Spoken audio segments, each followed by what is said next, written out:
ਮੇਰਾ ਨਾਮ ਡੋਗਰ ਸਿੰਘ ਚੀਮਾ। ਹਾਂਜੀ, ਡੋਗਰ ਸਿੰਘ ਚੀਮਾ। ਅੱਛਾ ਜੀ, ਡੋਗਰ ਸਿੰਘ ਚੀਮਾ। ਤੇ ਕਿਹੜੇ ਏਰੀਆ 'ਚੋਂ ਆਪਾਂ ਆਏ ਆ? ਆਪਾਂ ਜੀ ਤਰਨਤਾਰਨ ਡਿਸਟ੍ਰਿਕਟ ਅੱਛਾ, ਖੇਮਕਰਨ। ਪਿੰਡ ਕਿਹੜਾ ਜੀ? ਖੇਮਕਰਨ।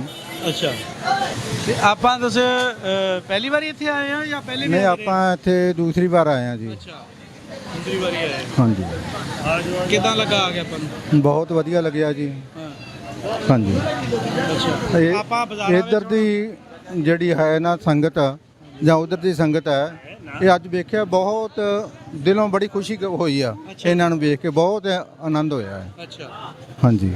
ਤੇ ਬਜ਼ੁਰਗੋ ਤੁਸੀਂ ਇਹ ਦੱਸੋ ਵੀ ਆਪਾਂ ਬਾਜ਼ਾਰ 'ਚ ਤੁਰੇ ਫਿਰਦੇ ਆ, ਤੁਹਾਨੂੰ ਕਿੱਦਾਂ ਪਤਾ ਲੱਗਦਾ ਵੀ ਆਪਾਂ ਇਹ ਚੜ੍ਹਦੇ ਪੰਜਾਬ ਦੇ ਬਾਜ਼ਾਰਾਂ 'ਚ ਹੀ ਤੁਰੇ ਫਿਰਦੇ ਜਾਂ ਆਪਣੇ ਸਾਡੇ? ਨਹੀਂ, ਸਾਨੂੰ ਕੋਈ ਮਹਿਸੂਸ ਨਹੀਂ ਹੋ ਰਿਹਾ। ਸਾਨੂੰ ਤਾਂ ਇੰਝ ਹੀ ਲੱਗਦਾ ਜਿਵੇਂ ਅੰਮ੍ਰਿਤਸਰ ਫਿਰ ਰਹੇ ਆ। ਸੇਮ ਜੀ ਗੱਲ ਆ। ਸੇਮ ਹੀ ਲੱਗ ਰਿਹਾ ਜੀ। ਕੋਈ ਖੌਫ, ਕੋਈ ਖਤਰਾ ਤਾਂ ਨਹੀਂ? ਨਾ, ਕੁਛ ਨਹੀਂ ਮਹਿਸੂਸ ਹੋ ਰਿਹਾ। ਬਹੁਤ ਪਿਆਰ ਨਾਲ ਅੱਛਾ, ਹਰ ਦੁਕਾਨ ਤੇ ਜਾਂਦੇ ਆ। ਕੀ ਲੈਣਾ ਆਪਾਂ ਇੱਥੋਂ, ਕਿਹੜੀਆਂ ਦੁਕਾਨਾਂ ਤੋਂ ਕੀ ਨਹੀਂ, ਲੈਣਾ? ਅਜੇ ਵੇਖ ਲਾਂਗੇ ਕੁਛ। ਇਹ ਨਾ ਵੀ ਘਰਦੇ ਨੇ ਫਰਮਾਇਸ਼ ਕੀਤੀ ਵੀ ਆ ਸਾਡੇ ਲਈ ਫਲਾਨੀ ਸ਼ਾਹ ਜ਼ਰੂਰ ਲੈ ਕੇ ਆਉਣੀ। ਉਹ ਇੱਕ ਦੋ ਚਾਰ ਨਿਸ਼ਾਨੀਆਂ ਵਾਂਗੂ ਲੈ ਚੱਲਾਂਗੇ। ਸਾਡੀ ਭਰਜਾਈ ਨੇ ਵੀ ਖਾਸ ਤੋਹਫਾ ਕਿਹਾ ਵੀ ਪਾਕਿਸਤਾਨ ਚ ਮੇਰੇ ਲਈ ਲੈ ਕੇ ਆਉਣਾ ਜੀ ਮਹਾਰਾਜ।